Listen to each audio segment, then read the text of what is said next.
जय जगन्नाथ एवं मोर प्रिय छात्र छात्री मानू शुभेच्छा एवं शुभ संध्या। आशा करुच्चे आपण मैंने समस्ते भले रही था आपण मानकर परिवार भल रही था।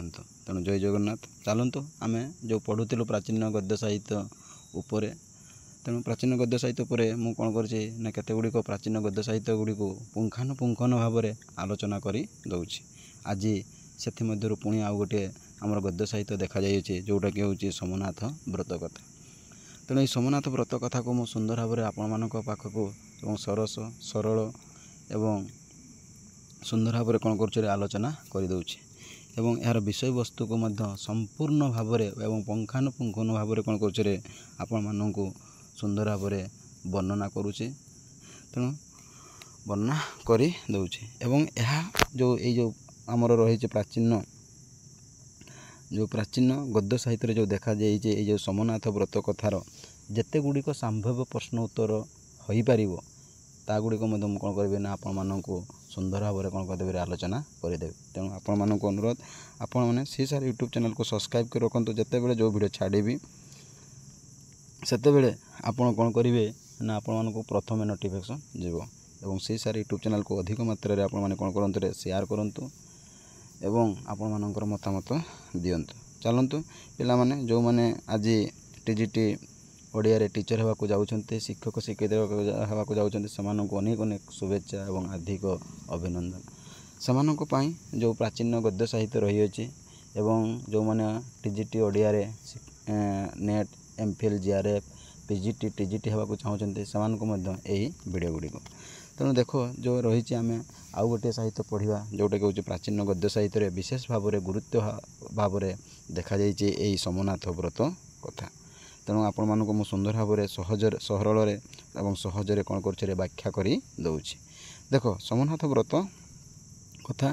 तेणु पाने सोमनाथ व्रत कथा को आपण मैंने खातार टे नोट डाउन कर रखु एवं यार जो सर्ट क्वेश्चन गुड़िक हम एवं जो गुड़िक लिखा कहूँ आप लिखि लिखि चलतु ना। देख सोमनाथ व्रत कथा यह कौन कहूँ ना हिंदू समाज रे देवादेवी को पूजा करने एक धार्मिक परंपरा। तेणु ये हूँ एक कौन हूँ रे सोमनाथ व्रत कथा हूँ एक धार्मिक परंपरा बा देवादेवी को पूजा करिवार एक धार्मिक परंपरा उपरे कौन हो सोमनाथ व्रत कथा वर्णित होइए।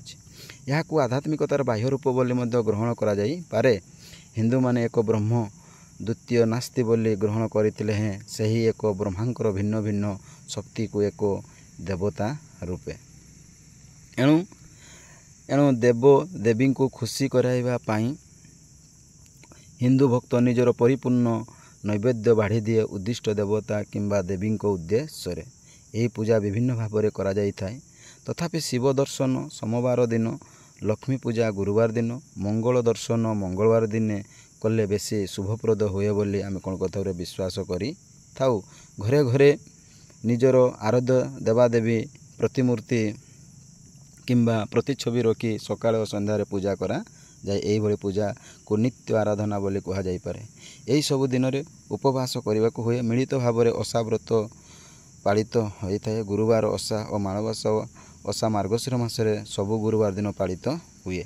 तो ये देव सोमनाथ व्रत कथा जो कहूँ यह गोटे कौन हो धार्मिक विषय वस्तु उपरे वर्णित होती पूजा विधि नियम एठार कौन हो सृष्टि होती। तेणु ये सुंदर भाव में कौन कर आउ जो रही आम गुरुवार दिन जो कहले लक्ष्मी पुराण मार्गशीर मासरे जो पूजा करी थाउ एगुड़िक से कौन कहे आपण मानू सुंदर भाव से मन पकई दौचे। ठीक से ही भली जो आम प्राचीन गद्य साहित्य हूँ सोमनाथ व्रत कथा।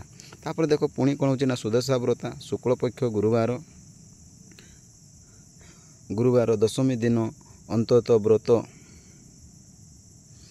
भाव में शुक्लपक्ष चतुर्दशी नृसिंह व्रत बैशाख शुक्लपक्ष चतुर्दशी खुदुरुकुणी ओषा बतर भाव में पालित रविवार।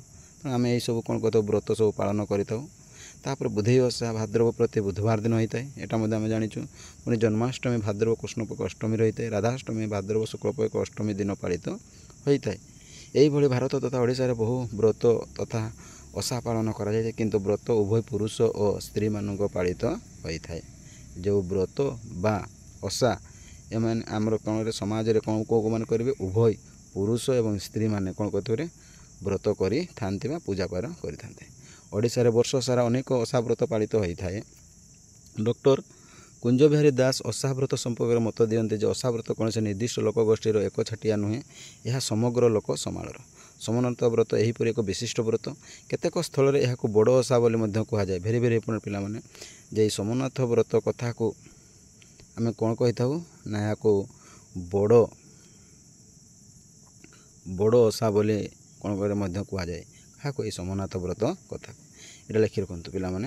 ଏହା ଉଭୟ ପୁରୁଷ ଓ ସ୍ତ୍ରୀମାନଙ୍କ ଦ୍ୱାରା ପାଳିତ ହୋଇଥାଏ। ମୁଖ୍ୟତଃ ଏହା ସକାମ ବ୍ରତ ବା ସୋମନାଥ ଅର୍ଥାତ୍ ଶିବଙ୍କୁ ଏଥିରେ ପୂଜା କରାଯାଏ। ଭେରି ଇମ୍ପୋର୍ଟାଣ୍ଟ ପିଲାମାନେ, ଏଇଟା ଭେରି ଇମ୍ପୋର୍ଟାଣ୍ଟ। ଏଇଟାକୁ ମଧ୍ୟ ଆପଣ ନୋଟ୍ ଡାଉନ୍ କରନ୍ତୁ ଯେ ସୋମନାଥ ବ୍ରତ କଥାରେ କାହାକୁ ପୂଜା କରାଯାଏ ନା କାହାକୁ? ସ୍ୱୟଂ ଶିବ ଦେବତାଙ୍କୁ ଆମେ କ'ଣ କରିଥାଉ? ପୂଜା କରିଥାଉ। ଓଡ଼ିଆ ଭାଷାରେ ସୋମନାଥ ବ୍ରତ କଥା ରଚିତ ହୋଇଛି। ଶୈଳୀ ହେଉଛି ଗଦ୍ୟ। ପ୍ରାଚୀନ ଗଦ୍ୟ ଶୈଳୀରେ ସୋମନାଥ ବ୍ରତ କଥା ଦେଖାଯାଏ। ଏବଂ ଏଇଟା ମଧ୍ୟ ଭେରି ଇମ୍ପୋର୍ଟାଣ୍ଟ ପିଲାମାନେ, ଯେ ଶୈଳୀ ହେଉଛି କ'ଣରେ? ଗଦ୍ୟ ଆକାରରେ କ'ଣ ହେଇଛି ନା ଏ ସୋମନାଥ ବ୍ରତ କଥା ଆଲୋଚନା କରାଯାଇଅଛି। ତାପରେ ଏହି ବ୍ରତ କଥାମାନଙ୍କର କଥାବସ୍ତୁ ସମାନ ଥିଲେ ମଧ୍ୟ ଭାଷା ତଥା ଶୈଳୀ ସମାନ ନୁହେଁ, ବହୁ ତାରତମ୍ୟ ଦେଖାଯାଏ। ତାପରେ ବହୁତ ତାରତମ୍ୟ ଦେଖାଯାଇଛି। ତେଣୁ ଆପଣମାନେ ଏଠି ଜାଣିପାରିଲେ ଯେ ସୋମନାଥ ବ୍ରତ କଥା ହେଉଛି, ଏହା ହେଉଛି ଯୋଗ ବ୍ରତ ଭିତ୍ତିକ ବା ଧାର୍ମିକ ଭିତ୍ତିକ ସାହିତ୍ୟ। ଏବଂ ଏଠାରେ ଦେବତା କିଏ ହେଲେ? ଶିବ। ଏବଂ କେଉଁ ଶୈଳୀରେ ରଚିତ ହୋଇଛି ନା ଗଦ୍ୟ ଶୈଳୀରେ ଏହାକୁ ରଚିତ ହୋଇଅଛି। ତେଣୁ ଏତିକି ପିଲାମାନେ ଏହାକୁ କ'ଣ କରିଦେଲେ? ନୋଟ୍ ଡାଉନ୍ କରି ରଖନ୍ତୁ। ଏବଂ ଦେଖନ୍ତୁ ଏ ଯେଉଁ ସୋମନାଥ ବ୍ରତ କଥାର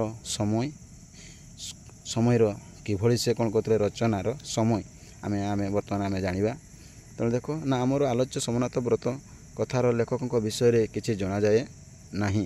ଅର୍ଥାତ୍ ଏଠି କ'ଣ କହିଲେ ବା ଏଇ ଯେଉଁ ବିଷୟଟି ଯେଉଁ ଲେଖିଛନ୍ତି, ଯେଉଁ ଲେଖା ହୋଇଛି ତାହାର ଲେଖକ ବିଷୟରେ ଆମେ କିଛିରେ ଜଣାପଡ଼େ ନାହିଁ।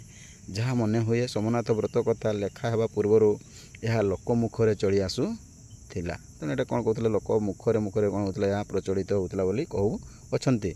ସୋମନାଥ ବ୍ରତ କଥାର ଶୈବ ଧର୍ମର ମହାତ୍ମା ପ୍ରଖଳିତ ହୋଇଛି। ଭେରି ଇମ୍ପୋର୍ଟାଣ୍ଟ ପିଲାମାନେ, ଏଇଟା ମନେ ରଖନ୍ତୁ ଯେ ସୋମନାଥ ବ୍ରତ କଥାରେ କେଉଁ ଧର୍ମର କଥା କୁହାଯାଇଅଛି? ଅର୍ଥାତ୍ ହେଉଛି ଶୈବ ଧର୍ମର ମହାତ୍ମା ପ୍ରକାରିତ ହୋଇଅଛି। ଶିବଙ୍କ ସମ୍ପର୍କରେ ଲିଖିତ ପ୍ରାଚୀନ ଓଡ଼ିଆ ସାହିତ୍ୟମାନଙ୍କ ମଧ୍ୟରୁ ଏହା ଅନ୍ୟତମ। ତେଣୁ ଏହା ହେଉଛି ଅନ୍ୟତମ। ଏହାର ରଚନା ସମ୍ବନ୍ଧରେ ବିବାଦମାନ ମତ ପ୍ରକାଶ ପାଇଥାଏ। ଦେଖ କ'ଣ କହୁଛନ୍ତି ନା ସୋମନାଥ ବ୍ରତ କଥାରେ ଭାଷାର ପ୍ରାଚୀନତା ଲକ୍ଷ୍ୟ କରାଯାଏ। କଲାକ, ବିନା, ନିକି, ମାଣେକ ଇତ୍ୟାଦି। ଏଥିରୁ ଅନୁମାନ କରାଯାଇପାରେ ଯେ ସୋମନାଥ ବ୍ରତ କଥାର ରଚନା କାଳ ବେଶ୍ ପ୍ରାଚୀନ। ସୋମନାଥ ବ୍ରତ କଥାରେ ଯାବନିକ ଶବ୍ଦ ବ୍ୟବହାର ଆଦୌ ହୋଇ ନାହିଁ। ପୁଣି ଆହୁରି କ'ଣ ମତାମତ ଦେଖାଯାଇଛି? ଦେଖ ନା ଗଜନୀର ମାମୁଦ ଖ୍ରୀଷ୍ଟୀୟ 1062ରେ ସୋମନାଥ ମନ୍ଦିର ଲୁଣ୍ଠନ କରିଥିଲା। ସୋମନାଥ ମନ୍ଦିର ହିନ୍ଦୁମାନଙ୍କର ଏକ ପବିତ୍ର ତୀର୍ଥସ୍ଥଳ। ଅର୍ଥାତ୍ ସୋମନାଥ ମନ୍ଦିର ଲୁଣ୍ଠନ 2-3 ଦଶନ୍ଧି ଭିତରେ ଏହାର ରଚିତ ହୋଇଥିବା ବିଶ୍ୱାସ କରାଯାଉଅଛି। ତେଣୁ ବିଭିନ୍ନ ଆଲୋଚକମାନେ କ'ଣ କରୁଛି? ସୋମନାଥ ବ୍ରତ କଥାକୁ ବିଭିନ୍ନ ସମୟ ବୋଲି ସେମାନେ ବ୍ୟାଖ୍ୟା କରିଛନ୍ତି। ପୁଣି କ'ଣ ହେଉଛି? ଦେଖ ନା ସୋମନାଥ ବ୍ରତ କଥାରେ ନା ପ୍ରାଚୀନ ଗଦ୍ୟପଦ୍ୟାଦର୍ଶର ସମ୍ପାଦକ କିଏ? ନା ଡକ୍ଟର ଆର୍ତ୍ତବଲ୍ଲଭ ମହାନ୍ତି। ଏହାର ସମୟ କ'ଣ କହୁଛି? ନା ଇଟ୍ ବିଲଙ୍ଗ ଆଇଦାର to the 7th or 6th centuryରେ ଦେଖାଯାଇଅଛି। କିଏ କହୁଛି ଏ କଥା? ନା ଡକ୍ଟର ଆର୍ତ୍ତବଲ୍ଲଭ ମହାନ୍ତି। ପିଲାମାନେ ଏଇଟା ଟିକେ ମନେ ରଖନ୍ତୁ ବା ଏଇଟାକୁ ଟିକେ ଆପଣମାନେ କ'ଣ କରନ୍ତୁ? ନୋଟ୍ ଡାଉନ୍ କରି ରଖନ୍ତୁ ଯେ ଡକ୍ଟର ଆର୍ତ୍ତବଲ୍ଲଭ ମହାନ୍ତି ଯେଉଁ ଆମର ରହିଛି ପ୍ରାଚୀନ ଗଦ୍ୟ ସାହିତ୍ୟର ସୋମନାଥ ବ୍ରତ କଥାକୁ କେଉଁ ସମୟ ସେମାନେ କହିଛନ୍ତି ନା 15ଶ ଶତାବ୍ଦୀ ବା 16ଶ ଶତାବ୍ଦୀର ଲେଖା ବୋଲି ସେ କହିଛନ୍ତି ବା ମତ ଦେଇଅଛନ୍ତି। ଉପରୋକ୍ତ ମତାମତ ଅନୁଯାୟୀ ସୋମନାଥ ବ୍ରତ କଥା 11ଶ ଶତାବ୍ଦୀରୁ 16ଶ ଶତାବ୍ଦୀ ମଧ୍ୟରେ ଲେଖାଯାଇଛି ବୋଲି କୁହାଯାଉଛି। ତେଣୁ ଆପଣମାନଙ୍କୁ ଆଉ ଥରେ ଶୁଭେଚ୍ଛା ଏବଂ ହାର୍ଦ୍ଦିକ ଶୁଭ ସନ୍ଧ୍ୟା। ଆପଣମାନେ CSR ୟୁଟ୍ୟୁବ୍ ଚ୍ୟାନେଲକୁ କ'ଣ କରନ୍ତୁ? ସବସ୍କ୍ରାଇବ୍ କରି ରଖନ୍ତୁ। ଯେତେବେଳେ ଯେଉଁ ଭିଡ଼ିଓ ଛାଡ଼ିବି ସେତେବେଳେ ଆପଣମାନଙ୍କୁ ପ୍ରଥମେ ନୋଟିଫିକେସନ୍ ଯିବ। ଏବଂ ଆପଣମାନେ ଅଧିକ ମାତ୍ରାରେ ସେୟାର କରନ୍ତୁ ଏବଂ ଲାଇକ୍ କରନ୍ତୁ। ତାପରେ ଦେଖ ସୋମନାଥ ବ୍ରତ କଥାର ଭାଷା ଓ ଶୈଳୀକୁ ଅନୁଧ୍ୟାନ କଲେ ଏହା ବିଶେଷ ପ୍ରାଚୀନ ଭଳି ଜଣାଯାଏ ନାହିଁ। ଶାରଳା ଦାସଙ୍କ ଗଦ୍ୟର ଭାଷା ସହ ଏହାର ଭାଷା ଆଦୌ ତୁଳନୀୟ ନୁହେଁ। ଅବଶ୍ୟ ଏଥିରେ କେତେକ ପ୍ରାଚୀନ ଶବ୍ଦର ବ୍ୟବହାର ଦେଖାଯାଏ, କିନ୍ତୁ ସୋମନାଥ ବ୍ରତ କଥାର ଲେଖକ କୌଣସି ଏକ ନୂତନ ସାହିତ୍ୟ ସୃଷ୍ଟି କରିବାର ପ୍ରୟାସ ଏହାକୁ ଲେଖୁ ନାହାନ୍ତି। ଯାହା ଜଣାଯାଏ ଯେ କେବଳ ଲୋକମୁଖର କଥାକୁ ଲିପିବଦ୍ଧ କରିଛନ୍ତି ମାତ୍ର। ଫଳରେ ସୋମନାଥ ବ୍ରତ କଥାରେ ଜଣେ ଲେଖକର ପ୍ରତିଭାର ପରିଚୟ ପ୍ରାୟ ଦେଖିବାକୁ ମିଳେ ନାହିଁ। ସୋମନାଥ ମନ୍ଦିର ଗଜନୀର ମାମୁଦଙ୍କ ଦ୍ୱାରା ଲୁଣ୍ଠିତ ହେଲା ପରେ ଯେ ଏହି ବ୍ରତ କଥାର ସୃଷ୍ଟି ହୋଇଛି ତାହା ସ୍ୱୀକାର କରାଯାଇପାରେ। ସୋମନାଥ ବ୍ରତ କଥାରେ ଯାବନିକ ଶବ୍ଦର ଅଭାବ ଥିବାରୁ ଏହାର ରଚନା କାଳକୁ ପ୍ରାଚୀନ ବୋଲି କହିବା ମଧ୍ୟ ବିଶେଷ ଯୁକ୍ତିଯୁକ୍ତ ନୁହେଁ। ଏବେ ରଚିତ ପ୍ରଚଳିତ ଥିବା ବ୍ରତ କଥା ମଧ୍ୟ ଯାବନିକ ଶବ୍ଦ କିମ୍ବା ଇଂରାଜୀ ଶବ୍ଦର ବ୍ୟବହାର ଦେଖାଯାଏ ନାହିଁ, ବରଂ ଅନେକ ପ୍ରାଚୀନ ଶବ୍ଦର ପ୍ରଚଳନ ଦେଖାଯାଏ। ସୋମନାଥ ବ୍ରତ କଥାର ଭାଷା ଶୈଳୀ ପର୍ଯ୍ୟାଲୋଚନାରୁ ଜଣାଯାଏ ଯେ ଏହାର ଭାଷା ରୁଦ୍ର ସୁଧାନିଧିର ଭାଷାଠାରୁ କିଞ୍ଚିତ୍ ପରବର୍ତ୍ତୀ। ଏହା ଷୋଡ଼ଶ ଶତାବ୍ଦୀ ତଥା ପଞ୍ଚସଖା ଯୁଗର ସମସାମୟିକ କିନ୍ତୁ ପରବର୍ତ୍ତୀ ସମୟର ରଚନା ହୋଇଥାଇପାରେ।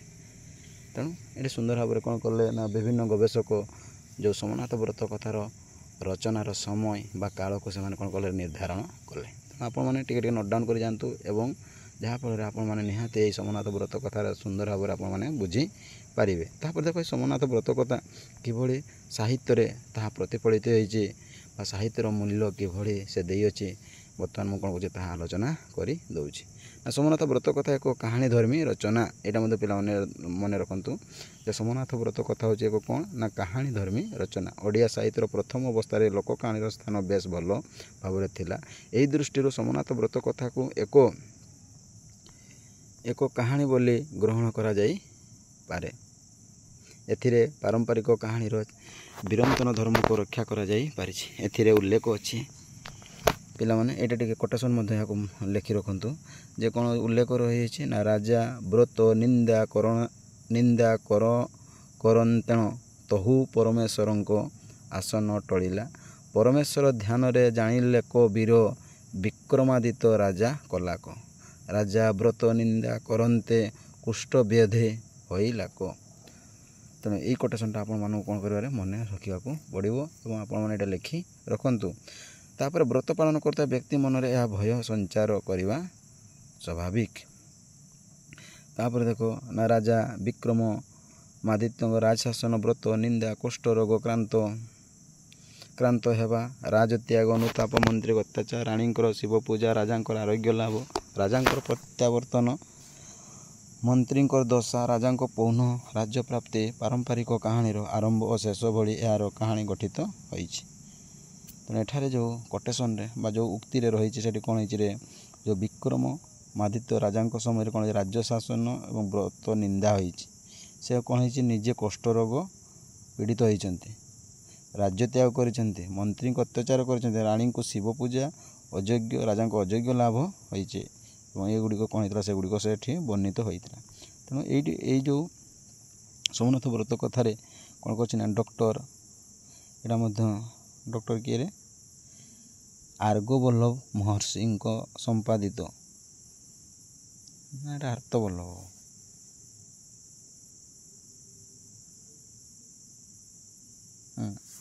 ପିଲାମାନେ ଏଇଟା କ'ଣ ହେବ ଡକ୍ଟର ଆର୍ତ୍ତବଲ୍ଲଭ, ଏଇଟା ହେଉଛି ଆର୍ତ୍ତବଲ୍ଲଭ ମହାନ୍ତି ଏଇଟା ହେବ ପିଲାମାନେ ଟିକେ ପ୍ରିଣ୍ଟିଂ ମିସ୍ ହେଇଛି। ଆର୍ତ୍ତବଲ୍ଲଭ ମହାନ୍ତିଙ୍କ ସମ୍ପାଦିତ ସୋମନାଥ ବ୍ରତ କଥା ସମ୍ପୂର୍ଣ୍ଣ ନୁହେଁ। ସମ୍ପୂର୍ଣ୍ଣ ବ୍ରତ କଥାର କିଛି ଅଂଶ ମାତ୍ର ପ୍ରାଚୀନ ଗଦ୍ୟୋପଦେଶ ପୁସ୍ତକରେ ପ୍ରକାଶ ପାଇଛି। ଲେଖକ ଏଥିରେ ଚରିତ୍ର ଚିତ୍ରଣ କିମ୍ବା ପରିବେଶ ପ୍ରତି ବିଶେଷ ଦୃଷ୍ଟି ଦେଇପାରି ନାହାନ୍ତି। ମୂଳତଃ ଏହା ରାଜାଙ୍କର ଜୀବନ ଚରିତ ବା କାହାଣୀ ନୁହେଁ, ଏହା ଶୈବ ଧର୍ମ ମହାତ୍ମା ବିଷୟକ ରଚନା। ଏଇଟା ମଧ୍ୟ ପିଲାମାନେ ଆମେ ଜାଣିଛୁ ଯେ ଏହା ଶୈବ ଧର୍ମ ଉପରେ ପର୍ଯ୍ୟବେସିତ। ତାପରେ ଦେଖ ସୋମନାଥ ବ୍ରତ କଥାରେ ମଧ୍ୟଯୁଗୀୟ ଧାରଣା ଓ ବିଶ୍ୱାସ ପ୍ରତିଫଳିତ ହୋଇଛି। ତତ୍କାଳୀନ ସାଂସ୍କୃତିକ ଜୀବନର ପରିଚୟ ମଧ୍ୟ ବ୍ରତ କଥାରୁ ମିଳିଥାଏ। ଏଥିରେ ନୀତି ଓ ଉପଦେଶ ଦେବାର ପ୍ରୟାସ ହୋଇଥିବାରୁ ଏହା କେତେକାଂଶରେ ପ୍ରାଚୀନ ଧର୍ମୀ ସାହିତ୍ୟ ହୋଇ ପଡ଼ିଛି। ଶିବଙ୍କ ମହାତ୍ମା ସୋମନାଥ ବ୍ରତ କଥାରେ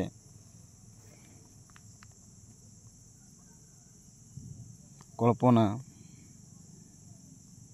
ବିଳାସର ଅଭାବ ଓ ଅହଙ୍କାର ବ୍ୟବହାର ଦରିଦ୍ର ତଥା ବର୍ଣ୍ଣନାର ଅନାଦ୍ୟ ସ୍ପଷ୍ଟ ଭାବରେ ସୂଚନା ଦିଏ ଯେ ଏହା ଲେଖକଙ୍କର ମୌଳିକ ସୃଷ୍ଟି ନୁହେଁ। ପୂର୍ବରୁ ପ୍ରଚଳିତ ବ୍ରତ କଥାକୁ ସେ କେବଳ ଲିପିବଦ୍ଧ କରିଅଛନ୍ତି। ତେଣୁ ବ୍ରତ କଥାରେ ଲେଖକଙ୍କର ନିଜସ୍ୱ କବି ପ୍ରତିଭାର ପରିଚୟ କିଛି ମିଳେ ନାହିଁ। ଚମତ୍କାର କାହାଣୀର ରୂପରେଖ ଥିଲେ ମଧ୍ୟ ପରିବେଷଣ କୌଶଳ ଓ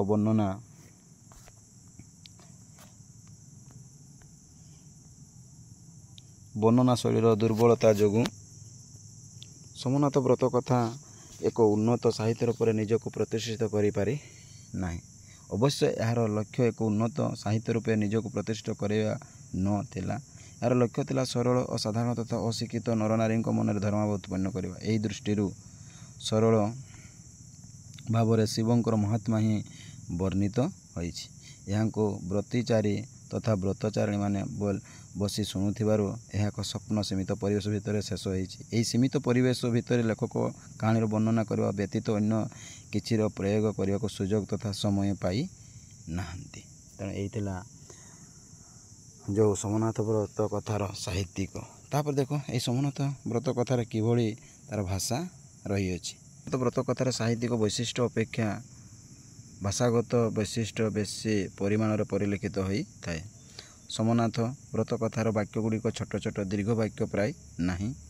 ବାକ୍ୟଗୁଡ଼ିକ ଛୋଟ ଛୋଟ ହୋଇଥିବାରୁ ଆବୃତ୍ତି କରିବାକୁ ସୁବିଧା ହୋଇଥାଏ। ଆବୃତ୍ତି ପାଇଁ ଏଗୁଡ଼ିକ ବିଶେଷ ସାହାଯ୍ୟ କରିଥାନ୍ତି। ଯଥା କ'ଣ ହେଇଛି, ପିଲାମାନେ ଟିକେ ଏଟାକୁ ମନେ ରଖନ୍ତୁ ବା ଟିକେ ଲେଖି ରଖିଲେ ଭଲ ହେବ। ତେଣୁ ସେଠି ଦେଖ କେମିତି ଆବୃତ୍ତି ହେଇଛି ନା, ପରମେଶ୍ୱର କହନ୍ତି ଦେବୀ ଶୁଣନ୍ତି। ଏଇଟା ଭେରି ଭେରି ପିଲାମାନେ ଇମ୍ପୋର୍ଟାଣ୍ଟ। ଯେଉଁ ସୋମନାଥ ବ୍ରତ କଥାରେ କିଏ କହୁଛନ୍ତି ଏବଂ କିଏ ଶୁଣୁଛି। ତେଣୁ ଏଇଟାକୁ ଟିକେ ନୋଟ୍ ଡାଉନ୍ କରି ରଖନ୍ତୁ। ପରମେଶ୍ୱର ଅର୍ଥାତ୍ ଶିବ କହନ୍ତି, ମା ଦେବୀ ପାର୍ବତୀ କ'ଣ ହେଉଛି ଶୁଣନ୍ତି। ଶୁଣ ଦେବୀ ପାର୍ବତୀ ମାଳବ ବୋଲି ଦେଶ, ଏଇଟା ଗୋଟେ ପିଲାମାନେ କ'ଣ, ମାଳବ ବୋଲି ଗୋଟେ ଦେଶଟିର ନାମ ଏବଂ ପାଟଳ ବୋଲି ନଗର, ଏଟା ମଧ୍ୟ ପିଲାମାନେ ଇମ୍ପୋର୍ଟାଣ୍ଟ। ପାଟଳି ବୋଲି ଗୋଟେ ବା ଗୋଟେ ହେଉଛି ନଗର। ତହିଁ ରାଜା ହେଉଛି କିଏରେ ନା ବିକ୍ରମ ମାଦିତ୍ୟ ବୋଲି ରାଜା। ସେ ରାଜା ମହାପ୍ରତାପୀ, ସେ କଟକର ଅନେକ ମହିମା, ଘରେ ଘରେ ସୁବର୍ଣ୍ଣ କଳସ ବସାନ୍ତି, ଧବଳ ମୟେ ପୁର ଅତି ସୁନ୍ଦର। ତେଣୁ ଏଇ କୋଟେସନ୍ଟା ଆପଣମାନଙ୍କୁ ନିହାତି ଲେଖିବାକୁ ପଡ଼ିବ ଏବଂ ଏହାର ଯେଉଁଗୁଡ଼ିକ ମୁଁ କହିଲି ସେଗୁଡ଼ିକ ଆପଣମାନେ କହିଲେ ଟିକେ ନୋଟ୍ ଡାଉନ୍ କରି ରଖନ୍ତୁ। ତେଣୁ ଆଉ ଥରେ ମୁଁ କହୁଛି ଦେଖନ୍ତୁ, ଯେଉଁ ସୋମନାଥ ବ୍ରତ କଥାରେ କ'ଣ ରହିଛି ନା, ପରମେଶ୍ୱର କହନ୍ତି ଦେବୀ ଶୁଣନ୍ତି। ଶୁଣ ଦେବୀ ପାର୍ବତୀ ମାଳବ ବୋଲି ଗୋଟିଏ ଦେଶ, ତହିଁ ପାଟଳ ବୋଲି ନଗର, ତହିଁ ବିକ୍ରମାଦିତ୍ୟ ବୋଲି ରାଜା। ସେ ରାଜା ମହାପ୍ରତାପୀ ବା ଗର୍ବ ଅହଙ୍କାରୀ, ସେ କଟକର ଅନେକ ମହିମା, ଘରେ ଘରେ ସୁବର୍ଣ୍ଣ କଳସ ବସାନ୍ତି ଏବଂ ଧବଳମୟ ପୁର ଅତି ସୁନ୍ଦର ଦେଖାଯାଇଥାଏ, ଇତ୍ୟାଦି ଇତ୍ୟାଦି। ସୋମନାଥ ବ୍ରତ କଥାରେ ଭାଷା ସରଳ ଏବଂ ସାବଲୀଳ, ବରଂ ସେଗୁଡ଼ିକର ଲେଖିକ ଭାଷା ସଙ୍ଗେ ମିଶି କଥାକୁ ଆହୁରି ଶ୍ରୁତି ମଧୁର କରି ଦେଇଛନ୍ତି। କେତେକ ସମାଲୋଚକ ସୋମନାଥ ବ୍ରତ କଥାରେ ଚନ୍ଦ୍ରବିନ୍ଦୁର ବ୍ୟବହାର ହୋଇନଥିବାର ସ୍ୱୀକାର କରୁଥିଲେ ମଧ୍ୟ ସେଥିରେ ବ୍ୟବହୃତ ହୋଇଥିବା କେତେକ ଅନୁସାର ବା ଆଲଙ୍କାରିକ ଅନୁସାର ବୋଲି ଗ୍ରହଣ କରିଛନ୍ତି। ଆଉ କେତେକ ଅନୁସାରକୁ ଚନ୍ଦ୍ରବିନ୍ଦୁ ସ୍ଥାନରେ ବ୍ୟବହୃତ ହୋଇଛି ବୋଲି ସ୍ୱୀକାର କରନ୍ତି। ଶିଳାଲେଖମାନଙ୍କରେ ମଧ୍ୟ ଏହି ଆଳଙ୍କାରିକ ଅନୁସାରେ କ'ଣ ହେଇଛି ନା ବ୍ୟବହୃତ ହୋଇଥିବା କଥା ସେମାନେ ଉଲ୍ଲେଖ କରିଛନ୍ତି। ଉଦାହରଣ ସ୍ୱରୂପ ଭୋକ ହୋଇଅଛୁ କଷା ଫଳ ଖାଇବୁ ବତ୍ରକେ ଦେବୁ, ଏଥିରେ ବ୍ୟବହୃତ ହୋଇଥିବା ଅନୁସାରଙ୍କୁ ଅଳଙ୍କାରିକ ଅନୁସାର ବୋଲି ଅଳଙ୍କାର ଗ୍ରହଣ କରାଯାଇଛି। ତାପରେ ଦେଖ ସୋମନାଥ ବ୍ରତ କଥାରେ କର ବ୍ୟବହାର ଅନେକ ମାତ୍ର ହୋଇଛି। କକୁ ଶ୍ରୁତି ମାଧୁର୍ଯ୍ୟ ପାଇଁ ଏକ ଆଳଙ୍କାରିକ ପ୍ରୟୋଗ ବୋଲି ଗ୍ରହଣ କରି ନେଲେ କିଛି ଭୁଲ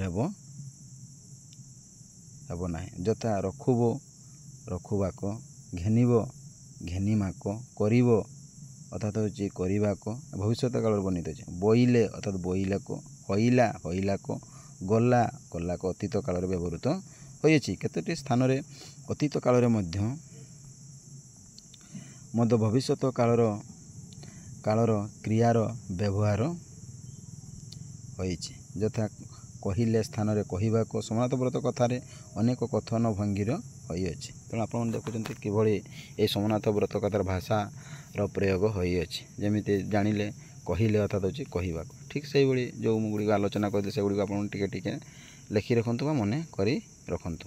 ତାପରେ କଥାଟି ଶିବ ପାର୍ବତୀଙ୍କ କଥୋପକଥନରୁ ଆରମ୍ଭ ହୋଇଛି। ଶିବ ପାର୍ବତୀଙ୍କୁ ସୋମନାଥ ବ୍ରତର ମାହାତ୍ମ୍ୟ ଶୁଣାଇଛନ୍ତି। ସମ୍ପ୍ରତି ପ୍ରଚଳିତ ସୋମନାଥ ବ୍ରତ କଥା ନାରଦ ଓ ଲକ୍ଷ୍ମୀଙ୍କ କଥୋପକଥନରୁ ଆରମ୍ଭ ହୋଇଛି। ଡକ୍ଟର ଆର୍ତ୍ତବଲ୍ଲଭ ମହାନ୍ତିଙ୍କ ସମ୍ପାଦିତ ବ୍ରତ କଥାର ଆରମ୍ଭ ଏହିଭଳି ହୋଇଛି।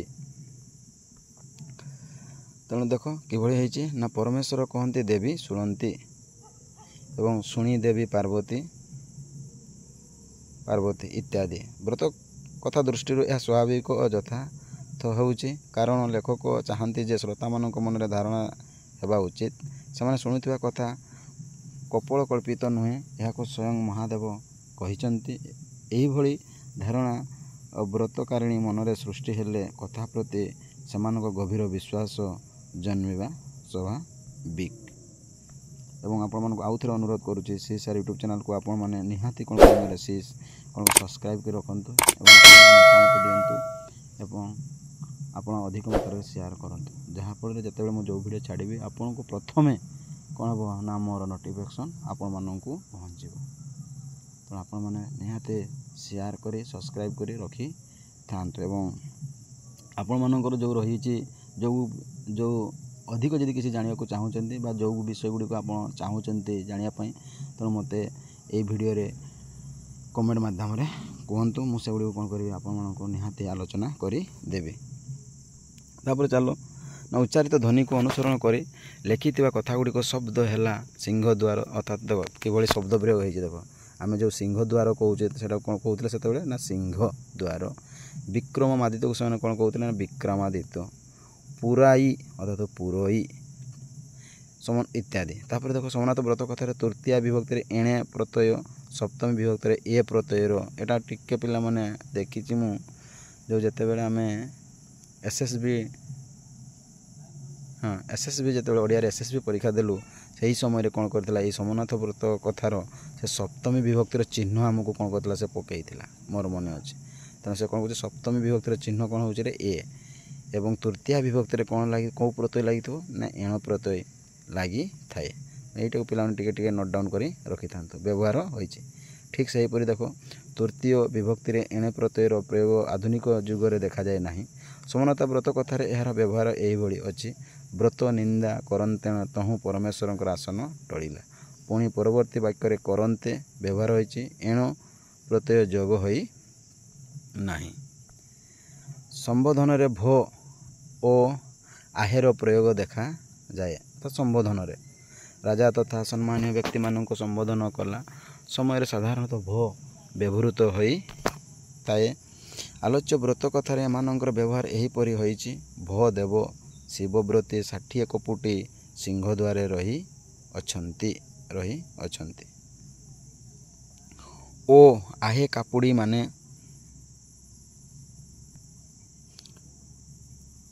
ରାକାଙ୍କର ଅଜ୍ଞା ହେଲା ତୁମ୍ଭେ ଭିତରକୁ ଯିବ।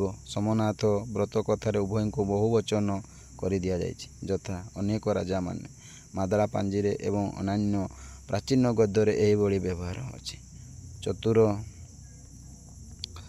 ବିନୋଦରେ ଏକ ବଚନରେ ମଧ୍ୟ ଏହିଭଳି ବ୍ୟବହାର ଦେଖାଯାଇଛି, ଯଥା ଏକ ଦିନ କରେ। ଶୈଳୀ ଦୃଷ୍ଟିରୁ ବିଚାର କଲେ ସୋମନାଥ ବ୍ରତ କଥା ନିଚ୍ଛୁକ ଗଦ୍ୟଶୈଳୀରେ ଲିଖିତ, ମାତ୍ର ଆବୃତ୍ତି କରିବାର ଉଦ୍ଦେଶ୍ୟ ନେଇ ଲିଖିତ ହୋଇଥିବାରୁ ପଦ୍ୟାତ୍ମକ ହୋଇଯାଇଛି। ତଥାପି ରୁଦ୍ରସୁଧା ନିଧିରେ ପଦ୍ୟର ପ୍ରଭାବ ଯେଭଳି ଅସ୍ପଷ୍ଟ ଓ ଗଭୀର, ଏଥିରେ ସେଭଳି ଦେଖାଯାଏ ନାହିଁ। ତାପରେ ଦେଖନ୍ତୁ ଯେଉଁ କ'ଣ କହୁଛି ସୋମନାଥ ବ୍ରତ କଥାର ଭାଷାକୁ ଅନୁଧ୍ୟାନ କଲେ ଏହାର ଭାଷା ମାଦଳା ପାଞ୍ଜି ଭାଷାଠାରୁ ପ୍ରାଚୀନ ଜଣାପଡ଼େ। ମାଦଳା ପାଞ୍ଜି ଅପେକ୍ଷା ଏଥିରେ ବହୁତ ଅଧିକ ସଂସ୍କୃତ ଶବ୍ଦ ଦେଖାଯାଏ। ଅନ୍ୟପକ୍ଷରେ ଏହାର ଭାଷା ଶାରଳା ଦାସଙ୍କ ଗଦ୍ୟର ଭାଷା ଓ ବଳରାମ ଦାସଙ୍କ ତଥା ଜଗନ୍ନାଥ ଦାସଙ୍କର ଗଦ୍ୟ ଭାଷା ଅପେକ୍ଷା ଯଥେଷ୍ଟ ଉନ୍ନତ ଓ ମାର୍ଜିତ। ଏହାକୁ ଷୋଡ଼ଶ ଶତାବ୍ଦୀର ଶେଷାର୍ଦ୍ଧ କିମ୍ବା ସପ୍ତଦଶ ଶତାବ୍ଦୀର ପ୍ରଥମାର୍ଦ୍ଧର ସୃଷ୍ଟି ବୋଲି କୁହାଯାଇଥାଏ। ତେଣୁ ଏଇ ଥିଲା ସୋମନାଥ ବ୍ରତ କଥାର ଭାଷା ଶୈଳୀ। ତାପରେ ଦେଖ ଯେଉଁ ସୋମନାଥ ବ୍ରତ କଥାର କିଭଳି ସମାଜ ଉପରେ କିଭଳି ପ୍ରତିଫଳିତ ହୋଇଥିଲା, ସମାଜ ବା ପଲ୍ଲୀ ଚିତ୍ର କିଭଳି ଥିଲା, ସମାଜ ଉପରେ କିଭଳି କ'ଣ ପ୍ରତିଫଳିତ ହୋଇଥିଲା। ଦେଖ କ'ଣ କହୁଛି ସୋମନାଥ ବ୍ରତ କଥାର ଉଦ୍ଦେଶ୍ୟ ହେଉଛି ଶିବଙ୍କ ମହାତ୍ମା ଆମେ ଜାଣିଛୁ।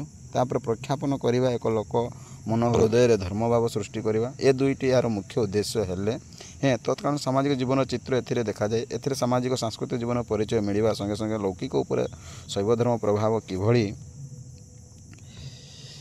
କିଭଳି ଥିଲା ତାହାର ମଧ୍ୟ ପରିଚୟ ମିଳିଥାଏ। ବ୍ରତ ଆରମ୍ଭରେ ରାଜାଙ୍କ ସମ୍ପର୍କରେ କୁହାଯାଇଛି ଏବଂ ବ୍ରତରେ ରୀତିକୁ ଏଇଟା ପିଲାମାନେ ଏଇଟା ରୀତି ହେବ, ରୀତିକୁ ଶୈବ ଧର୍ମର ଇଷ୍ଟ ଦେବତାକୁ ସ୍ୱୀକାର କରିବା ପାଇଁ ଚେଷ୍ଟା କରାଯାଇଛି। 60 ଜଣ କାପୁଡ଼ି ରଣାଙ୍କ ସିଂହ ଦ୍ୱାରରେ ପହଞ୍ଚିବା ପରେ ଦ୍ୱାରପାଳ ରାଜାଙ୍କୁ ଏ ଖବର ଜଣାଇଛି। ଏଇଟା ପିଲାମାନେ ଆଉ ଟିକେ ମନେ ରଖନ୍ତୁ ଯେ କେତେ ଜଣ ଥିଲେ, 60 ଜଣ କାପୁଡ଼ି ମାନେ ଥିଲେ। ରାଜା ସଙ୍ଗେ ସଙ୍ଗେ ଆଦେଶ ଦେଇଛନ୍ତି, ଏଇଟା ଦେଇଛନ୍ତି। ଦ୍ୱାରପାଳକୁ ରାଜା ଶୁଣି ବୋଇଲେ ଭିତରକୁ ଆସ। କାମୁଡ଼ିଆ ମାନେ ବା କାପୁଡ଼ିଆ ମାନେ ଏଠି କାମୁଡ଼ିଆ ମାନେ କହିଛି, ଏଠି କାପୁଡ଼ିଆ ମାନେ ଭିତରକୁ ପ୍ରବେଶ କଲେ। ରାଜା କପାଡ଼ିକି ଦେଖି ବଡ଼ ସନ୍ତୋଷ ହେଲେ। ସମସ୍ତେ କପାଡ଼ିଙ୍କ ଆସନ ଦେଲେ। ରାଜା ମହାସ୍ୱାରକୁ ରାଇ ଆଜ୍ଞା ଦେଲେ, ବେଗ ପାକ ସିଦ୍ଧ କର। ମହାସ୍ୱା ପାକ କଲେ ଅର୍ଥାତ୍ ଖାଇଲେ। ସମସ୍ତେ ମିଷ୍ଟାନ୍ନ ଭୋଜନ କଲେ। କାପୁଡ଼ିମାନେ ଭୋଜନ ସାରି ଆଗମନ କଲେ ଇତ୍ୟାଦି। ଏଥିରୁ ଅତିଥି ଚର୍ଚ୍ଚା ସମ୍ପର୍କରେ ଯଥେଷ୍ଟ ପ୍ରମାଣ ମିଳେ। ରାଜାମାନେ ମଧ୍ୟ ସାଧୁ ପୁରୁଷମାନଙ୍କୁ ଅତିଥି ରୂପେ ଗ୍ରହଣ କରି ସନ୍ତୋଷ ଲାଭ କରୁଥିଲେ। ଅତିଥି ପରଚର୍ୟା ଆମର ଭାରତୀୟ ପରମ୍ପରାର ଏକ ମହାନ ସ୍ଥାନ ଅଧିକାର କରିଅଛି। ମାନବିକତାର ଏହାର ଚରମ ନିଦର୍ଶନ। କାପୁଡ଼ିଆମାନଙ୍କୁ କୁରୁମୂଳ ତାମ୍ବୁଳ ଦେଲେ। ଭୋଜନ ପରେ ତା ଚୂଳ ଦେବା ଆମର ସାମାଜିକ ଚଳଣି। କିଭଳି ସମାଜ ଉପରେ ଏହି ସୋମନାଥ ବ୍ରତ କଥା କିଭଳି ପ୍ରତିଫଳିତ ହୋଇଛି ସୁନ୍ଦର ଭାବରେ ଲେଖକ କ'ଣ କହୁଛନ୍ତି, ଲେଖକ ତ ଏଠି ଦେଖାଯାଇନାହାନ୍ତି, ସୁନ୍ଦର ଭାବରେ ଯେଉଁମାନେ ଗବେଷକମାନେ ବା ଗବେଷଣାକାରୀମାନେ ସେମାନେ କ'ଣ କହୁଛନ୍ତି, ସୁନ୍ଦର ଭାବରେ ସମାଜର ପ୍ରତିଫଳିତ ଚିତ୍ର ସେମାନେ ଦେଖାଉଅଛନ୍ତି। ତାପରେ ଦେଖ ତତ୍କାଳୀନର ମନ୍ତ୍ରୀମାନେ ସାଧାରଣତଃ ବିଶ୍ୱାସଘାତକ ଥିବାର ସୋମନାଥ କଥାକୁ ଅନୁମାନ କରାଯାଇପାରେ। ଅବଶ୍ୟ ଏହାକୁ ସତ୍ୟ ବୋଲି ଗ୍ରହଣ କରିବା ଭ୍ରମାତ୍ମକ ହୋଇପାରେ। କଥା ବା କାହାଣୀକୁ ସଂଘର୍ଷମୟ ତଥା ରସାବୃତ ସଞ୍ଜୟଜନିତ ଦୁଃଖକୁ ଆହୁରି ଗଭୀର କରିବା ଉଦ୍ଦେଶ୍ୟରେ ମନ୍ତ୍ରୀର ଏହିଭଳି ଚିତ୍ର ଦେଖାଯାଇଥାଏ। ରାଣୀ ଓ ରାଜକୁମାରୀଙ୍କ ପ୍ରତି ମିତ୍ରଙ୍କର ଅତ୍ୟାଚାର ଶ୍ରୋତାମାନଙ୍କ ମନରେ ଚାଞ୍ଚଲ୍ୟ ସୃଷ୍ଟି କରେ ଏବଂ ସହାନୁଭୂତିର ତୀବ୍ର ସ୍ରୋତ ପ୍ରବାହିତ କରେ। ସମାଜର ବ୍ରତ ସମ୍ଭାବନା ସୃଷ୍ଟି କରିବାରେ ଯଥେଷ୍ଟ ସାହାଯ୍ୟ କରିଛି। ପୁଣି ଏଇ ଥିଲା ସୋମନାଥ ବ୍ରତ କଥାର ସାମାଜିକ ଚିତ୍ର। ପୁଣି ଦେଖ ତାର କିଭଳି ପାଳନ କରାଯାଏ ଏବଂ ତାର ଧର୍ମ କିଭଳି ଥିଲା। ଟିକେ ଲେଖି ରଖ ପିଲାମାନେ, ଧର୍ମ ଏବଂ ପାଳନ। ଦେଖ ସହଜ ଓ ସରଳ ଉପାୟରେ ଶିବ ଉପାସନା ପନ୍ଥା ଲେଖକ ବୟାନ କରିଛନ୍ତି। କେତେଜଣ ଭକ୍ତକୁ ଏକତ୍ରିତ କରାଇ ଏବଂ ଗୋଟିଏ ସୁନ୍ଦର କାହାଣୀ ଶୁଣାଇ ସେମାନଙ୍କର ମନ ଓ ହୃଦୟରେ ଶିବଙ୍କ ପ୍ରତି ଏକ ଅଭୂତପୂର୍ବ ବିଶ୍ୱାସ ଜଣାଇବାକୁ ଚେଷ୍ଟା କରିଛନ୍ତି। ଏଥିରେ ଲେଖକ ସଫଳ କାମ ହୋଇଥିବାରୁ ଯଥେଷ୍ଟ ପ୍ରମାଣ ସମାଜରୁ ମିଳେ। ସୋମନାଥ ବ୍ରତ କଥା ମୁଖ୍ୟତଃ ଏକ ସକାମ ବ୍ରତ। ଲୋକମାନେ ନିଜର କାମନାର ପୂର୍ଣ୍ଣତା ପାଇଁ ଶିବଙ୍କୁ ପ୍ରାର୍ଥନା କରନ୍ତି। ଆମ ସମାଜର ବିଶ୍ୱାସ ଅଛି ଶିବ ହେଉଛନ୍ତି ଏକମାତ୍ର ଦେବତା ଯିଏକି ଖୁବ୍ ଶୀଘ୍ର ସନ୍ତୁଷ୍ଟ ହୋଇ ବରଦାନ କରନ୍ତି। ଏହି ବିଶ୍ୱାସ ଯୋଗୁଁ ଶିବ ବ୍ରତ କରିବାକୁ ଅନେକ ବ୍ୟକ୍ତି ଆଗ୍ରହ ପ୍ରକାଶ କରନ୍ତି। କେତେକ ବୟସ୍କ ନାରୀ ଏହି ବ୍ରତକୁ ନିଷ୍କାମ ପୁଣ୍ୟ କର୍ମ ଭାବରେ ପାଳନ କରିଥାନ୍ତି। ଏହି ବ୍ରତରେ ଶିବ ଓ ସୋମନାଥଙ୍କୁ ପୂଜା କରାଯାଇଥାଏ, କିନ୍ତୁ ଏଥିପାଇଁ ଶିବଲିଙ୍ଗର ଦରକାର ପଡ଼େ ନାହିଁ। ଶିବଲିଙ୍ଗର କଳ୍ପନା ସ୍ପଷ୍ଟିକ ବା ମୁଖିକାର ଲିଙ୍ଗରେ ହିଁ ବ୍ରତ କିଭଳି ଭାବରେ ପାଳନ କରାଯିବ ସେସବୁ ବିଧିବିଧାନ ଲେଖକ ନିଜେ ବ୍ରତ କଥାରେ ସ୍ପଷ୍ଟ ଭାବରେ ଉଲ୍ଲେଖ କରିଛନ୍ତି। ଭାଦ୍ରବ ଶୁକ୍ଳପକ୍ଷ ଷଷ୍ଠୀ ଦିନ ଏହି ବ୍ରତ ଆରମ୍ଭ ହୁଏ ଏବଂ ଦଶହରା ଦିନ ଏହାର ପରିସମାପ୍ତି ଘଟେ। ଏଇଟା ପିଲାମାନେ ଟିକେ ଆଉ ଗୋଟେ ଆପଣମାନେ ସର୍ଟ ନୋଟ୍ କରିକି ରଖନ୍ତୁ ଯେ କେବେ ଏହା ପାଳନ କରାଯାଏ ବା କେବେ ଆରମ୍ଭ ହୋଇଥାଏ। ତେଣୁ ଏଇଟା ପିଲାମାନେ ଲେଖି ରଖ ଯେ ଭାଦ୍ରବ ଶୁକ୍ଳପକ୍ଷ ଷଷ୍ଠୀ ଦିନେ ଏହି ବ୍ରତ ଆରମ୍ଭ ହୁଏ। କେଉଁଟା ଏ ସୋମନାଥ ବ୍ରତ। ପୁଣି ଶେଷ କେବେ ହୁଏ ନା ଦଶହରା ଦିନ ଏହା ପରିସମାପ୍ତି ଘଟେ। ମନେ ରହିଲା, ଏଇଟା ଆପଣମାନେ ଲେଖି ରଖନ୍ତୁ। ଏବଂ ପୁରୁଷ ନାରୀ ଉଭୟ ଏହି ବ୍ରତକୁ ପାଳନ କରନ୍ତି। ନିଜର ସହିତ ନିଷ୍ଠାର ସହିତ ନିଜ ନିଜ ଘରୁ ପୂଜା ଉପକରଣ ଆଣି ବ୍ରତ ପାଳନ ହେଉଥିବା ସ୍ଥଳରେ ସମବେତ ହୁଅନ୍ତି। ଯେଉଁ ସ୍ଥାନରେ ପୂଜା ହୁଏ ସେହି ସ୍ଥାନ ଭାବରେ ଲିପାପୋଛା ହୋଇ ମରୁଜ ଚିହ୍ନ ସୁସଜ୍ଜିତ ହୋଇଥାଏ। ବ୍ରତ ଓ ଭୋଗକୁ ପୁରୋହିତ ମହାଦେବଙ୍କୁ ସମର୍ପଣ କରି ପାଣି ଛଡ଼ାଇ ଦିଅନ୍ତି। ଆମେମାନେ ମଧ୍ୟ ଏଇଭଳି କରିଥାଉ। ତେଣୁ ଦେଖ ସୁନ୍ଦର ଭାବରେ ଯେଉଁ ପ୍ରାଚୀନ ଗଦ୍ୟ ସାହିତ୍ୟରୁ ଆଜି ପର୍ଯ୍ୟନ୍ତ ଆମେ ଏଇଭଳି ବ୍ରତ ବା ପାଳନ ବିଧି ସବୁ କରିଥାଉ। ଏହାର ଅର୍ଥ ହେଉଛି ମହାଦେବ ସେସବୁ ବ୍ରତ ଭୋଗକୁ ସ୍ୱୀକାର କଲେ ତାପରେ ଭକ୍ତମାନେ ବ୍ରତ ଭୋଗକୁ ଗ୍ରହଣ କରନ୍ତି। ପୂଜା ସମୟରେ ସ୍ତ୍ରୀମାନେ ହୁଳହୁଳି ଦିଅନ୍ତି ଏବଂ ପୁରୁଷ ଭକ୍ତଗଣ ବିଭିନ୍ନ ଧରଣର ପାରମ୍ପରିକ ବାଦ୍ୟରେ ସ୍ଥାନକୁ ମୁଖରିତ କରନ୍ତି। ପୂଜା ପରେ ବ୍ରତ କଥାକୁ ପୁରୋହିତ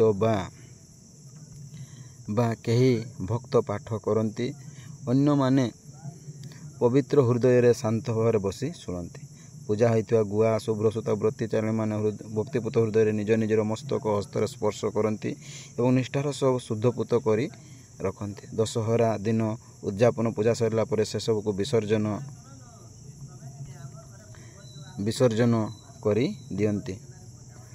ପୂଜା ହୋଇଥିବା ଗୁଆ ଓ ଶୁଭ ସୂତାକୁ ବ୍ରତଚାରିଣୀମାନେ ଭକ୍ତିପୂତ ହୃଦୟରେ ନିଜ ନିଜର ମସ୍ତକ ଓ ହସ୍ତରେ ସ୍ପର୍ଶ କରନ୍ତି ଏବଂ ନିଷ୍ଠାର ସହ ଶୁଦ୍ଧପୂତ ରଖିଥାନ୍ତି। ଦଶହରା ଦିନ ଉଦ୍ଯାପନ ପୂଜା ସରିଲା ପରେ ସେସବୁକୁ ବିସର୍ଜନ କରି ଦିଅନ୍ତି। ତାପରେ ଦେଖ ପୁଣି କ'ଣ କହିଛି ନା ଯେଉଁ ଲାଗିଥାଏ କ'ଣ ଲାଗିଥାଏ ଦେଖ କ'ଣ ସେଠି ଯେଉଁ ବ୍ରତ କରିସାରିଲା ପରେ କ'ଣ ସବୁ ବ୍ୟବହାର କରାଯାଇଥାଏ ନା ପୂଜାରେ ଆବଶ୍ୟକ ବସ୍ତୁ ଲାଗେ ସେ ସମ୍ପର୍କରେ ମଧ୍ୟ ଲେଖକ ପରିଷ୍କାର ଭାବରେ ଉଲ୍ଲେଖ କରିଛନ୍ତି। କ'ଣ ଲାଗେ ଦେଖ ପିଢ଼ା, ତାପରେ ତିଥି ବା ତଥି ଉପରେ ପାଠବସ୍ତ୍ର, ତଥି ଉପରେ ସ୍ଫଟିକା, ଭୂମିକା, ଲିଙ୍ଗ, କଖାରୁ ଫୁଲ 10ଟି, ଉଆଳ ଚାଉଳ 10ଟି, ଦୁବ 10 ନାଡ଼, 10 ଘୁଅ ସୂତା, ତ୍ରିଗୁଣ କରିବ, ଉଆ ଚାଉଳ ମାଣେ ଦୁଧରେ ହିତାର, ମହୁ ମରିଚ ଅଦା ଛେନା କଦଳୀ ନଡ଼ିଆ କର୍ପୂର ମୁଗ ଜିରା ଆଦି 10 ପୁର ଦେଇ 10ଟି କିସ ମତା ଲେଖା ହେଇଛି। ଏହିସବୁ ଜିନିଷର ଆବଶ୍ୟକତା ପଡ଼ିଥାଏ। ତେଣୁ ଏସବୁ ଆମେ କ'ଣ କରିଥାଉ ଯେତେବେଳେ ପୂଜା କରିଥାଉ ସବୁଗୁଡ଼ିକ ବ୍ୟବହାର କରିଥାଉ। ତାପରେ ଦେଖ ସୋମନାଥ ବ୍ରତ କଥାର ଶେଷ କଥା ସେ କ'ଣ କହୁଛି ବା ଉପସଂହାର ନା ସୋମନାଥ ବ୍ରତ କଥା ଆମେ ଜାଣିଲୁ କ'ଣ ହେଉଛି ନା 16ଶ ଶତାବ୍ଦୀରେ ଏହା କିମ୍ବା 17ଶ ଶତାବ୍ଦୀର ପ୍ରଥମରେ ଲେଖା ହେଇଥିଲା ଭଳି ମନେ ହୁଏ ଏବଂ ପଞ୍ଚସଖା ଯୁଗର କବିଗଣ ଧର୍ମ ଗ୍ରନ୍ଥ ସବୁ ଓଡ଼ିଆ ଭାଷାରେ ରଚନା କରୁଥିବା ବେଳକୁ ହୁଏତ ଲେଖକ ପ୍ରଚଳିତ ଓଡ଼ିଆ ବ୍ରତ କଥାକୁ ଲିପିବଦ୍ଧ କରିବାକୁ ଚାହୁଁଥିବେ। ଭାଷା ଦୃଷ୍ଟିରୁ ଏହାର ଭାଷା ପଞ୍ଚସଖା ଯୁଗର ଗଦ୍ୟ ଭାଷା ଠାରୁ ଉନ୍ନତ ଓ ସରଳ। ଏଣୁ ଏହାକୁ ପଞ୍ଚସଖା ଯୁଗର ପରବର୍ତ୍ତୀ କାଳୀନ ବୋଲି ଗ୍ରହଣ କଲେ କିଛି ଭୁଲ ହେବ ନାହିଁ। ଓଡ଼ିଆ ଗଦ୍ୟ ସାହିତ୍ୟ ଭାବରେ ସୋମନାଥ ବ୍ରତ କଥାର ସ୍ଥାନ ସଂରକ୍ଷିତ। ଦୁର୍ବଳ ଗଦ୍ୟ ପରମ୍ପରାରେ ଏହା ହେଉଛି ଏକ ସାହସିକ ପ୍ରଚେଷ୍ଟା। ଏହା ଅପୂର୍ବ ଆମେ କିଞ୍ଚିତ୍ ଗଦ୍ୟ ରଚନା ଦେଖିବାକୁ ପାଉ। ତେଣୁ ଏହି ଥିଲା ଆପଣମାନଙ୍କର ଯେଉଁ ସୋମନାଥ ବ୍ରତ କଥାର ବିଷୟବସ୍ତୁ। ତେଣୁ ସୋମନାଥ ବ୍ରତ କଥାରେ ଆମେ ଜାଣିଲୁ ଯେଉଁଗୁଡ଼ିକ ଆପଣମାନଙ୍କୁ କହିଛି ସର୍ଟ ନୋଟ୍ କରିବାକୁ ସେଗୁଡ଼ିକ ଆପଣ କ'ଣ କରନ୍ତୁ ସର୍ଟ ନୋଟ୍ କରି ରଖନ୍ତୁ ଏବଂ ଥରେ ଦୁଇଥର କରି ଭିଡ଼ିଓ ଗୁଡ଼ିକୁ ଦେଖନ୍ତୁ ବା ଶୁଣନ୍ତୁ। ନିହାତି ଆପଣମାନେ ସମ୍ପୂର୍ଣ୍ଣ ଭାବରେ ବୁଝିପାରିବେ ଏବଂ ଯେଉଁ ସୋମନାଥ ବ୍ରତ କଥାରେ ଯେ କେତେଗୁଡ଼ିକ କ'ଣ କରିବେ ନା ମୁଁ ତା'ର ସମ୍ଭାବ୍ୟ ପ୍ରଶ୍ନ ଉତ୍ତର ଗୁଡ଼ିକ ମଧ୍ୟ କ'ଣ କରୁଛି ଆପଣମାନଙ୍କୁ ଆଲୋଚନା କରିଦେବି ନେକ୍ସଟ ଭିଡ଼ିଓରେ।